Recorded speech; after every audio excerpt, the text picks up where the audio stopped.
So your 17 Pro Max does OpenGate, in ProRes RAW no less.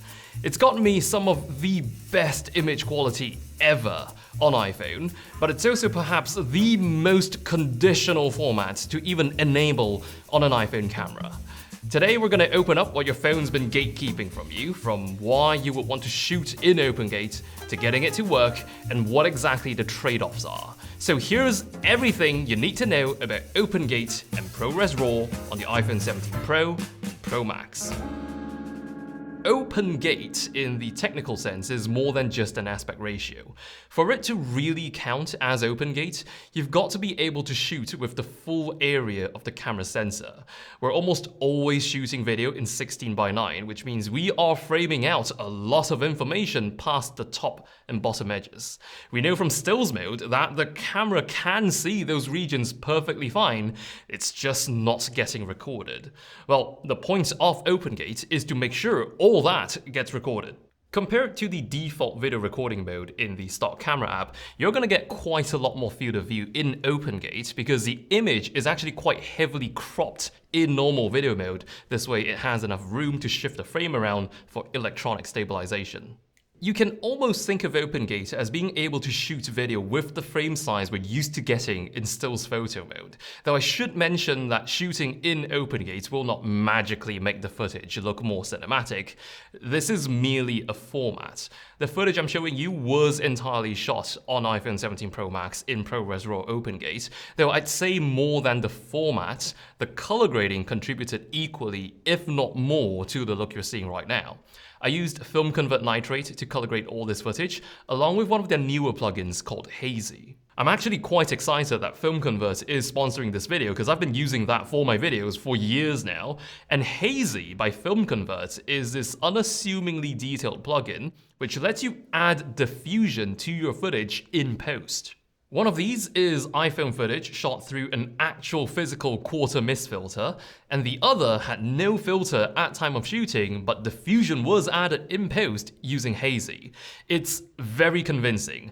I actually think that a quarter stop is a bit too strong for my liking, though there is nothing I can do about that for the version I shot with a physical filter, but the version I did with the Hazy plugin, I fortunately have the option to dial it back and fine-tune it to exactly how I like it. This would be certainly impossible if I had to commit to a filter at time of shooting, and if I happen to backtrack on my creative decision, which unfortunately does happen, I have the option to choose from a list of different diffusion filters which are built right into Hazy. And it's super granular in the sense that you've got total control over the appearance of that diffusion you're applying, from the way it emanates to how the colors respond. Hazy really gives you that option to take your time with diffusion in post, which means one less decision to bake in when you're out shooting. It works with footage from any camera, and it even caters for color-managed workflows. Hazy is available for Final Cut, Premiere, as well as Resolve. You can also save 10% on any Film Convert product by using my code ZY10 at checkout. The reason for going through the trouble of shooting OpenGate almost always boils down to one of two occasions. You either want the extra height for more flexibility in framing, and this would be quite specific to use cases where you need to adapt that same footage into a vertical format, or the second reason is you intend to shoot with an anamorphic lens and don't want your image to have the aspect ratio of a noodle. Because the way anamorphic lenses work is they optically squeeze in more horizontal image to fit onto your sensor. You then have to apply a de-squeeze in post for it to look proportionate again. In this case, I was using a 1.55 times anamorphic lens on my iPhone, so whatever aspect ratio I started with will end up being widened by that same factor after applying the de-squeeze. By shooting in OpenGate, you're compensating for some of that widening by starting off with a taller frame, and it does make a good difference in terms of composition when it comes to how much vertical information you're able to fit in that frame. The anamorphic lens I used was this 3-in-1 Pro Cine Anamorphic from Freewell. It's 3-in-1 because you can swap out these filters to change the color of that defining anamorphic flare between blue, gold, and neutral. I'll drop links below to this lens kit I'm using. I'm not being paid by Freewell. They sent these over for me to try out, and I ended up liking them very much, as you can see from all the footage I shot in this video.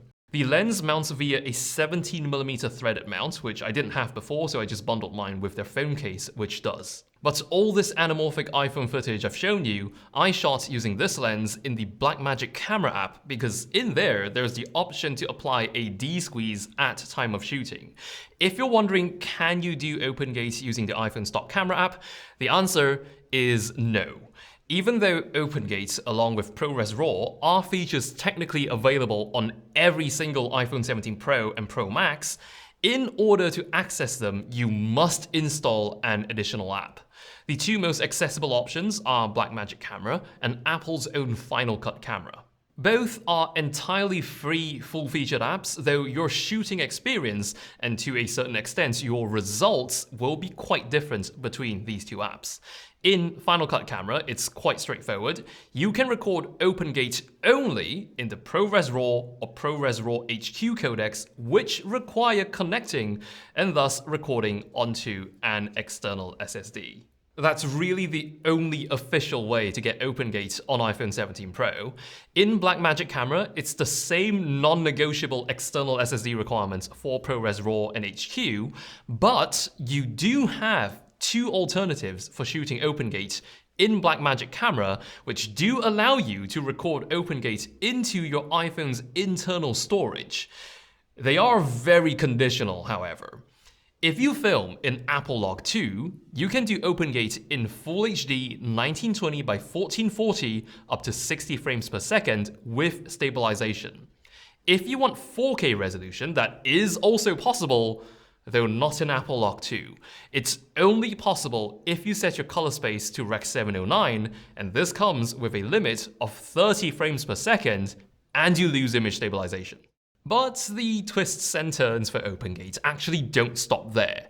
Even though you're getting a 4:3 image, which does utilize the full height of the sensor, you only get true OpenGate when you shoot in ProRes RAW to an external SSD, because only then the image you get is intriguingly slightly wider than 4:3, which kind of defies what we've always believed the aspect ratio of an iPhone sensor to be. Because even if you take a still photograph in ProRAW DNG, it's still perfectly 4:3.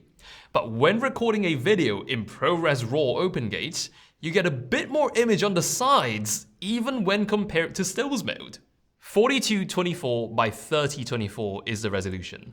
It's an aspect ratio of 88 by 63. So I suppose our iPhone camera sensor's most elusive regions to eventually get revealed by OpenGate wasn't the top and bottommost sections, but in fact these columns of pixels on both sides, which have always remained hidden.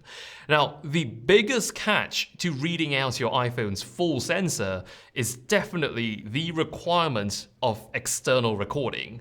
It slows you down, it takes up space on your iPhone, and it's one additional thing to bring. It really felt like I had to bring along this SSD as a hardware key to unlock this feature on my iPhone. It takes a bit away from the luxury of pulling an iPhone out of your pocket and it was full-fledged, ready to go. There is also the matter of image stabilization.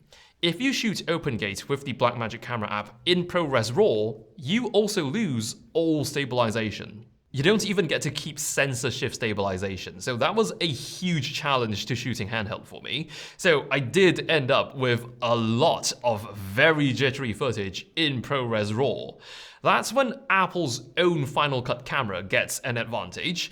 You do get optical stabilization with your main and telephoto cameras, even when shooting OpenGate in ProRes RAW. I don't think it's possible to bake in electronic stabilization into RAW video, so you will still need to be careful with the ultra-wide camera, which isn't optically stabilized. That being said, I still chose to capture my footage with the Blackmagic camera app because that has anamorphic D-squeeze, as well as the ability to preview my image using a custom user-imported LUT instead of a generic built-in Rec. 709 LUT. These are both features currently not available in the Final Cut camera app. Larger file sizes are also to be expected since we're shooting RAW video, though ProRes RAW is encoded with a very variable bitrate, so depending on how dynamic the contents of your frame are, file sizes for a given runtime can vary quite a lot. The phone SSD I was using speed tested between 600 and 700 megabytes per second, and that was perfectly enough to sustain ProRes RAW OpenGate up to 60p. It did drop out doing ProRes RAW HQ at 60p, so you might need something faster if you're going all out HQ at 60p. It's also very important to note that recording will only work if your drive was formatted in exFAT. But for all the trouble of setting up ProRes RAW just so you can record in OpenGate, the RAW codec itself does also give you quite some benefits in post, because with ProRes RAW, you're deferring the debayering process to post, which means a lot of decisions haven't been baked in yet. This gives you flexibility, like picking from a list of log curves you'd like to interpret the image into. This, for example, lets you use S-Log3 LUTs on iPhone footage.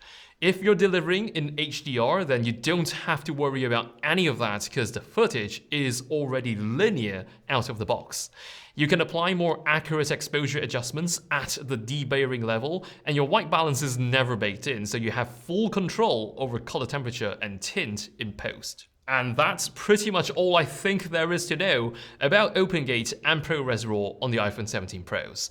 Just to summarize all the conditional aspects of OpenGate on iPhone, if you're recording to an external SSD, Final Cut Camera will let you have optical image stabilization, but Blackmagic Camera has D-squeeze and user LUTs at the expense of stabilization.